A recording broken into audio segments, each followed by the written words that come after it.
Hello students, आज हम MA previous संगीत का सेकेंड यूनिट लेंगे। सेकेंड यूनिट का टॉपिक है लोक संगीत का शास्त्रीय संगीत पर प्रभाव। वे इसके साथ ही हम राजस्थानी लोक संगीत पर स्टडी करेंगे। लोक संगीत क्या है? जनजीवन की उल्लासमय अभिव्यक्ति ही लोक संगीत है। इसलिए लोक संगीत को सहज संगीत भी कह सकते हैं, क्योंकि यह केवल अनुकरण मात्र से ही सीखा जा सकता है और इसमें किसी प्रकार का शास्त्रीय बंधन नहीं होता।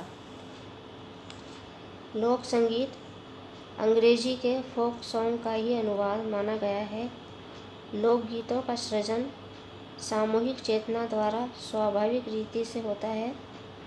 वह एक नियंत्रित संगीतात्मक साहित्यिक प्रक्रिया का परिणाम नहीं है। इसका अस्तित्व समय के आधार पर किया जाता है।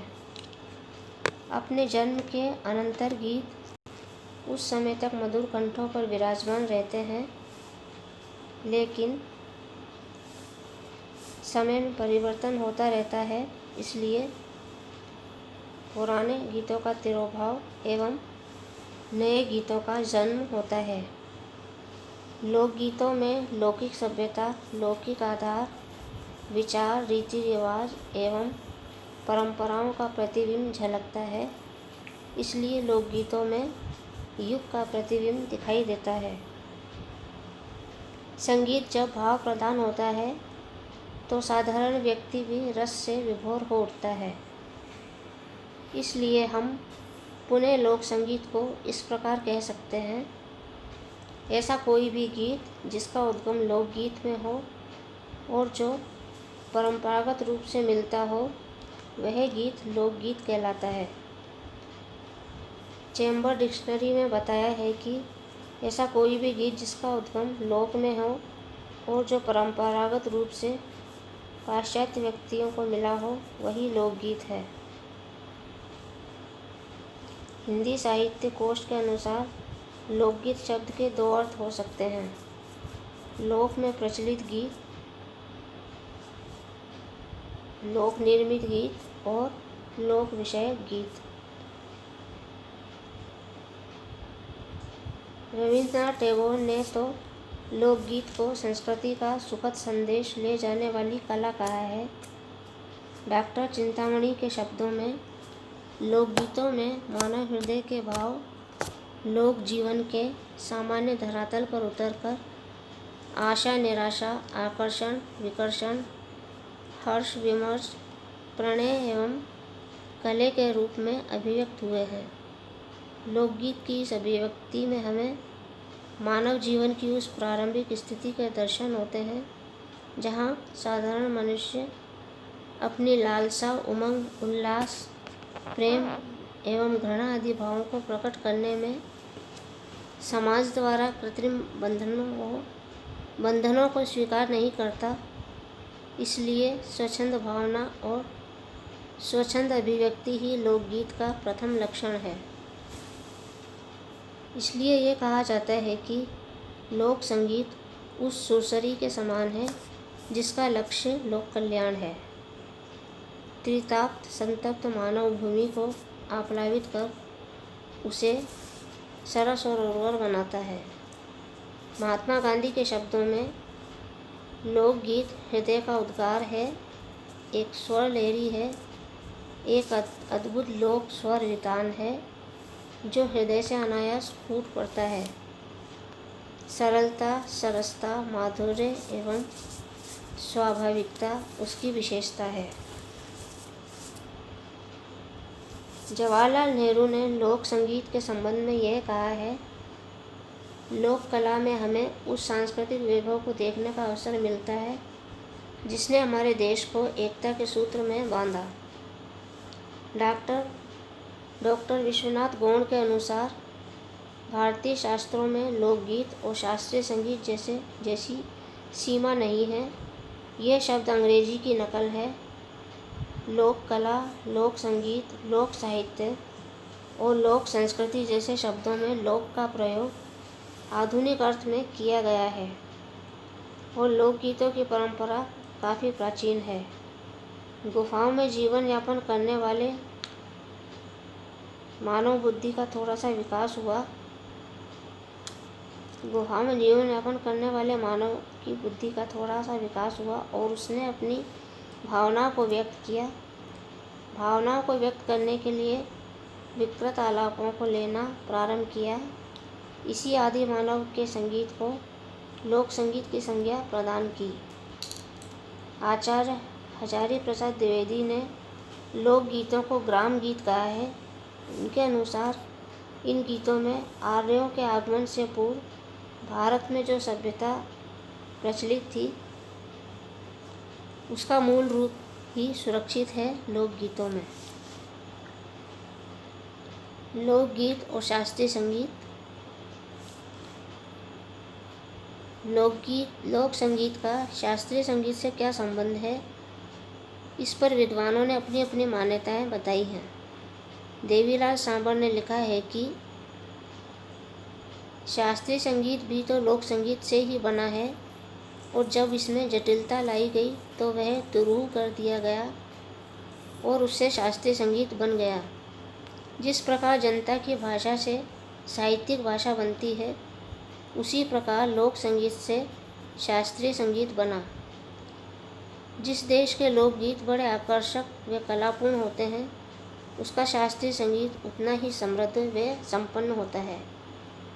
मद्रास राज्य के एक संगीतज्ञ का मत है कि लोकगीत व शास्त्रीय संगीत एक दूसरे से प्रभावित होते हैं। विजय राघवन ने बहुत ही कौशल से लोक संगीत और शास्त्रीय संगीत का तुलनात्मक अध्ययन कर उस पर विशेष प्रकाश डाला है।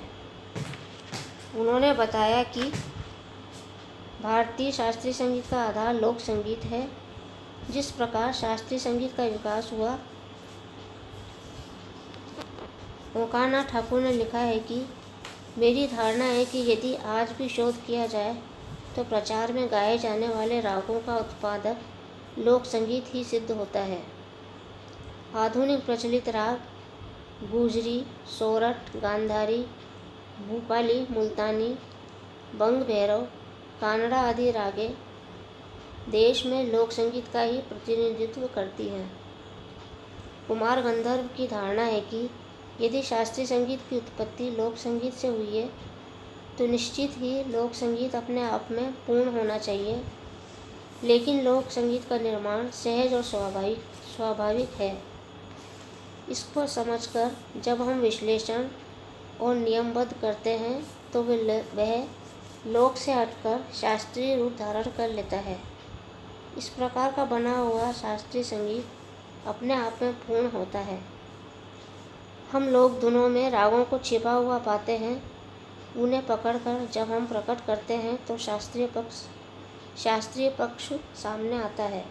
इस प्रकार हम देखते हैं कि कोई ना कोई राग अवश्य छिपा रहता है।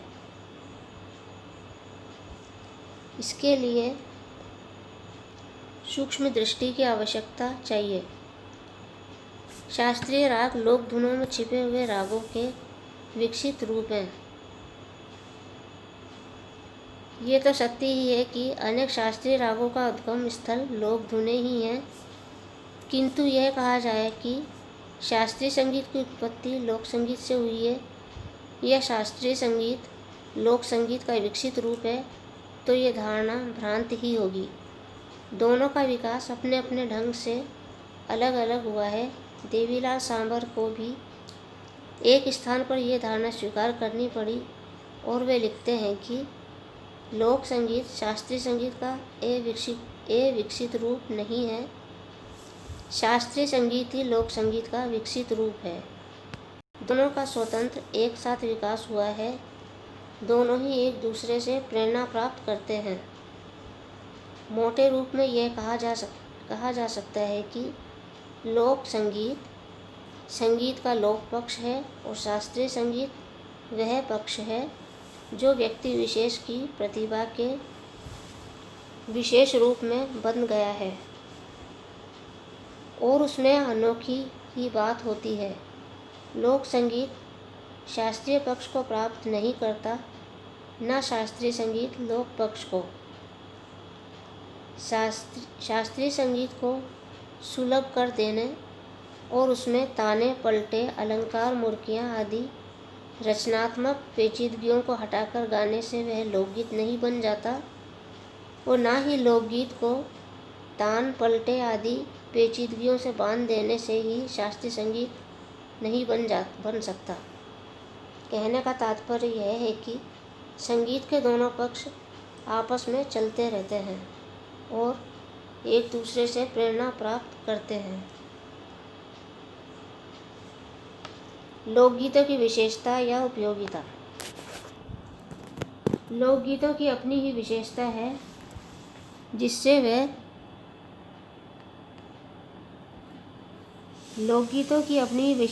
जिससे वह शास्त्रीय संगीत से अलग हो जाते हैं।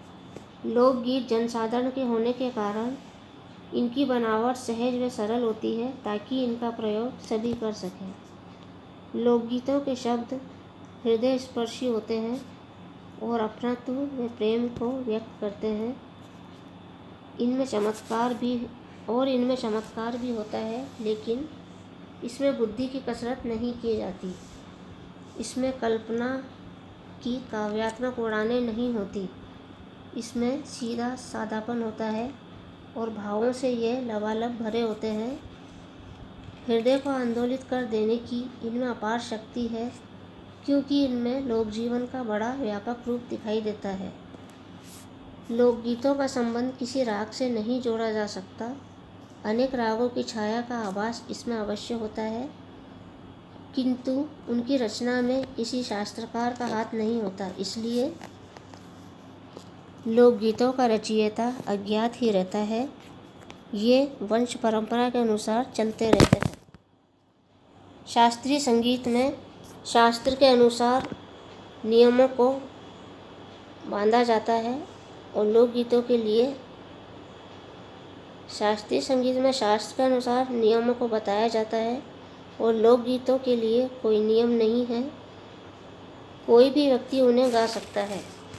शास्त्रीय संगीत में जैसी साधना का अभ्यास होता है, वैसा लोकगीतों में नहीं होता। गमक, स्वरों की विविधता, कर्ण, मीण आदि शास्त्रीय संगीत के प्रधान तत्व हैं, जबकि लोकगीतों में इनका अभाव रहता है। लोकगीतों की धुनें अधिकांशतः एक जैसी होती हैं और लय की जटिलता भी इनमें दिखाई नहीं देती। लोकगीतों में दैनिक जीवन की कथाएं दिखाई देती हैं और ग्रामीण जीवन का आंतरिक बाह्य स्वरूप प्रकट होता है। यदि लोकगीतों से जीवन का अंश निकाल दिया जाए तो जीवन शून्य हो जाएगा। इसलिए मनुष्य के भावों की अभिव्यक्ति जरूरी है। दया, ममता, संवेदना आदि लोकगीतों की देन है। यदि ये ना हो तो मनुष्य क्रूर, निर्दयी और कठोर हो जाएगा। अंग्रेजी कवि टैक्सन ने होम द ब्रॉड वह डीड में दिखलाया है कि वात्सल्य के भावों के उबराव में वो यदि नहीं ना होती तो पागल हो जाती। पंडित रामचंद्र शुक्ल के शब्दों में कविता सृष्टि के साथ रागात्मक संबंध स्थापित करती है। यदि हमारे जीवन में रागात्मक तत्व नहीं है तो जीवन निरर्थक है। इसलिए लोकगीत हमें रागात्मक अंश को जागृत करने के लिए ऐसी भावना पैदा करता है जिससे मनुष्य को आनंद आ जाता है। दुख को कम करने के लिए लोकगीत गाए जाते हैं। त्योहार, विवाह, जन्म आदि संस्कार पर गाए जाने वाले गीत प्रसन्नता से भर देते हैं। इनमें साहित्यिक अंश भी होता है। यदि देखा जाए तो पारिवारिक दृष्टि से इनका बहुत महत्व है। विदेशी सभ्यता व संस्कृति के प्रभाव को इन्होंने किसी सीमा तक रोके रखा है। सौंदर्य, समृद्धि, आदर्श के चित्र इन्होंने हमारे सामने खींचे हैं। बाबूजी राठौर, तेजा जाट, गंगा चौहान, रामकृष्ण, अर्जुन, भीम आदि यशस्वी वीरों एवं कर्तव्य परायण आदर्श चित्र लोक जीवन में हमारे सामने आते हैं। साहित्य हमारे समाज का दर्पण है। इसके अनुसार चलचित्र हमारे सामने आ जाते हैं। कदली, देश के हाथी, सोरठ की तलवार, देवगढ़ी की थाली, सिंधु देश के घोड़े, बीजपुर की बीजड़ी आदि का उल्लेख लोकगीतों में मिलता है। हमारे पुराने शगुन, विश्वास आदि लोकगीतों द्वारा ही व्यक्त होते हैं। इस प्रकार लोकगीत इतिहास और संस्कृति की बड़ी पूंजी हैं। यात्रा करते समय भी लोकगीत गाए जाते हैं, जिससे रास्ते की थकान महसूस नहीं होती। इसी प्रकार खेतों में काम करते समय भी लोकगीत का सहारा लेना पड़ता है। इसलिए संक्षेप में कह सकते हैं कि लोकगीत हमें स्फूर्ति प्रदान करते हैं और आनंद देते हैं। ये सामूहिक रूप में ही गाए जाते हैं। इनमें स्वरों की संख्या कम होती है। लोक धुनों की रचना प्रसंगानुकूल होती है। भावाभिव्यक्ति भी प्रसंग के अनुसार होती है और क्लिष्ट शब्दों का प्रयोग इसमें नहीं होता। ये भाव प्रधान होते हैं और हृदय को छू लेने वाले होते हैं। इनमें 2 स्वरों का भी प्रयोग होता है। स्वरों में 2 या इससे कम श्रुतियों की दूरी स्पष्ट रूप से गेय नहीं होती, लेकिन लोकगीतों में 3 या उससे अधिक स्वरों की दूरी अधिकतर होती है। इसमें अधिकतर आधुनिक थाट बिलावल के स्वर सार्वभौम हैं। इसमें भूपाली, दुर्गा सारंग आदि ओडव रागों का आभास होता है। तीर मध्यम का भी प्रयोग होता है। कुछ गीतों में खमाज राग और कुछ धुनों में गौड़ मल्लार, तिलक कामोद, खमाज, पीलू देश आदि राग भी दिखाई देती हैं। राजस्थानी संगीत में 3-4 स्वर ही प्रयुक्त होते हैं, इसलिए कुछ ही स्वर जैसे सारे ग का उतार चढ़ाव ही होता है। ऐसी स्थिति में राग शास्त्रीय कल्पना में नहीं ढाले जा सकते। तो ये थी विद्यार्थियों लोकगीतों की विशेषताएं और उपयोगिताएं।